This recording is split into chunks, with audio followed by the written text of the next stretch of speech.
As you may have heard, Anti-Pope Francis issued a document that severely restricts the Latin Mass in the Vatican II counterchurch. This is a very significant move. We will cover in a brief fashion the key points and conclusions about this development. Francis's action further confirms that he's not the Pope and that sedevacantists such as ourselves have been correct. Francis is an anti-traditional, anti-Catholic anti-Pope. He is a notorious heretic, as many facts prove. Anyone who tells you that he's not a notorious heretic has no clue what he's talking about and would be demolished in a debate. A true Pope would and could never act in this way against the true Mass and in favor of the false Novus Ordo. The false traditionalist groups have frankly gotten what they deserve with this action. They've been pretending to be traditional while compromising the faith inside the Whore of Babylon, that is, the Vatican II sect, which is not the Catholic Church but the prophesied end times counterchurch. They've been engaged in a spiritual fraud and compromise. As an example, the Fraternity of St. Peter considers Anti-Pope John Paul II, the notorious heretic, idolater, and blasphemer, to be a saint. That's a rejection of God and the Catholic faith, as our material proves. It's also a fulfillment of prophecy about honor given to the image of the beast, the one who was wounded, the sixth king, etc. See our videos Apocalypse Now in the Vatican and the Antichrist Distinguishing Mark. Francis is pulling the mask completely off the counterchurch, as we said back in 2013. He's making all of the groups under the Vatican II anti-popes fully accept the liturgical revolution and the new religion.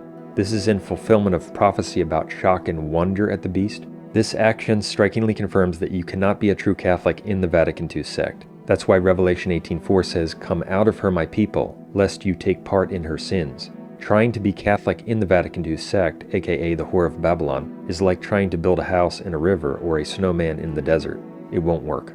The Catholic Church is the one true church, and it still exists in a remnant. You are listening to a member of the visible and true Catholic Church in our day. But it's prophesied that the physical structures, let me repeat that, the physical structures of the church worldwide will be given to the beast, and that a counterchurch will preside in the city of Rome near the end of the world. That's what has happened. Moreover, it's prophesied that the Antichrist and the beast, namely pagan Rome, will return under the appearance of Christianity. That's why in Revelation 17:6, when St. John saw the Whore of Babylon, he wondered great wonder. The noun he uses there, thauma, is only used one other time in the New Testament. That's in 2 Corinthians 11:14, where it is specifically associated with shock and confusion at false apostles pretending to represent the church. So the Antichrist and beast are not going to come in an overtly anti-Christian fashion. No, they have come and reintroduced paganism under the appearance of Christianity, namely by means of false successors of Peter, that is, anti-popes, and a counter-church. That's also why Anti-Pope John Paul II systematically preached that every man is Jesus Christ, as our videos prove, but he often tried to hide or veil it under the appearance of Christian terminology and language. That's what the prophecy is about. We are witnessing the fulfillment of these prophecies concerning the return of pagan Rome, the beast that was, the Whore of Babylon, and the great apostasy. The men who have carried this out, such as Anti-Pope Francis, were not validly elected popes according to Catholic teaching. They are heretical anti-popes. Francis's new document and the accompanying letter make it very clear that he intends to completely phase out the Latin Mass. It's written strategically to give himself and his quote bishops all the quote legal backing and loopholes they need to shut down any group. He leaves the decision up to the individual quote bishops, but many of them are incredibly liberal and will be glad to ban the Latin Mass. Some already have. The ones who permit it can simply be removed or replaced at a later date.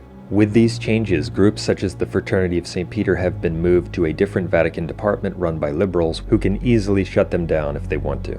The Fraternity of St. Peter and similar groups are now even more compromised than they were before. It's similar to what's happened on social media. People are afraid to say certain things on certain platforms because they will get banned. The Fraternity of St. Peter and similar groups are now even more vulnerable to getting shut down than they were before for saying or doing certain things. But they were already selling their souls by obstinately accepting Vatican II, the notorious heretics of the Vatican II sect, and its false saints.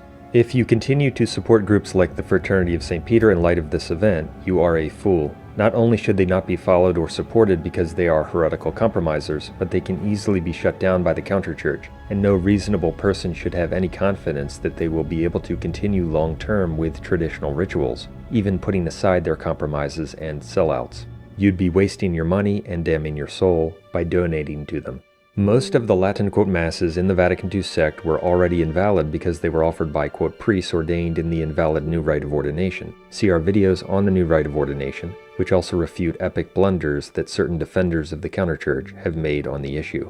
In his document, Francis specifically states that the quote bishop is to determine that these groups who use the Latin Mass do not deny the validity and the legitimacy of the liturgical reform dictated by Vatican Council II and the magisterium of the Supreme Pontiffs, end quote. Notice how he's specifically and formally imposing the liturgical revolution. Consider the absurdity of this in light of the fact that Francis and his apostate quote bishops do nothing to stop the many pro-abortion public figures and other notorious heretics from parading to quote communion at their churches. Why does he take specific and formal measures against the Latin Mass but does nothing about the most notorious heretics in his sect? Because he's a non-Catholic anti-pope who represents a counter-church. He permits what is evil and condemns what is good. Consider that Francis moved strongly against the Latin Mass shortly after he gave an explicit endorsement to notorious defender of sodomites, James Martin, as we covered in our recent video. That's quite a contrast. One of the marks of the Church is holiness. One of the marks of the Whore of Babylon, the Vatican II sect, is notorious wickedness, hypocrisy, and the endorsement of sin. The Vatican II sect is not the Catholic Church.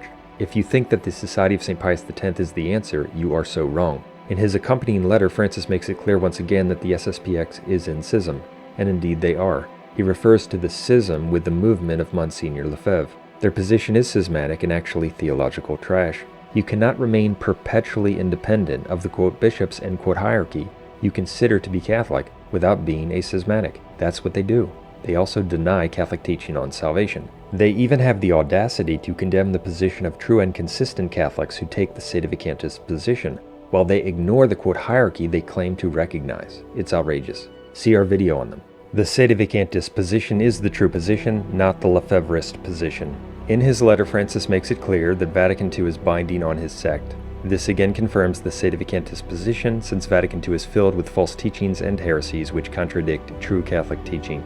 Francis's action is another confirmation of what we've been saying about the counterchurch, sedevacantism, and the end times. People should be listening to what we're saying, not to false teachers like Taylor Marshall who offer people disastrously wrong conclusions and are used by Satan to keep people in the Whore of Babylon.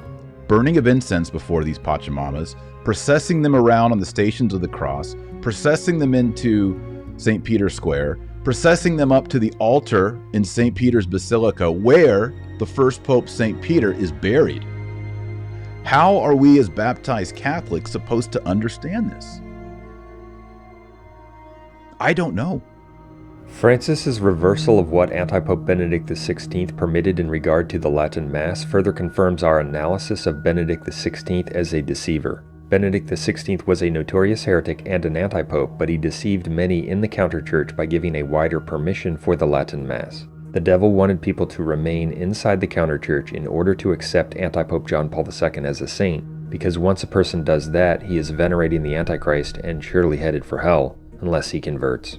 Pope St. John Paul II. Pope St. John Paul the Great. St. John Paul. St. John Paul. I'm not questioning his personal holiness. St. John Paul II. St. John Paul II. Of course, St. John Paul II. It's a term given to these teachings of St. John Paul the Great. Two of the great saints of our times are St. Padre Pio and St. John Paul II. Pope St. John Paul II. It's Jason Everett, author of St. John Paul the Great. Pope Francis visited the tomb of St. John Paul II today on his feast day. Another great gift idea for you is the St. John Paul II Single Decade Rosary. And this rosary is made with large 10mm wood beads, a silver-plated papal crucifix, and a centerpiece that features a profile image of our beloved St. John Paul II in prayer. Look at this beautiful smile. Pope St. John Paul II with his welcoming, radiant smile. If this doesn't bring a good memory back to you, what will? Also, most of the quote priests were invalid by the time anti-Pope Benedict XVI gave a wider permission for the Latin Mass.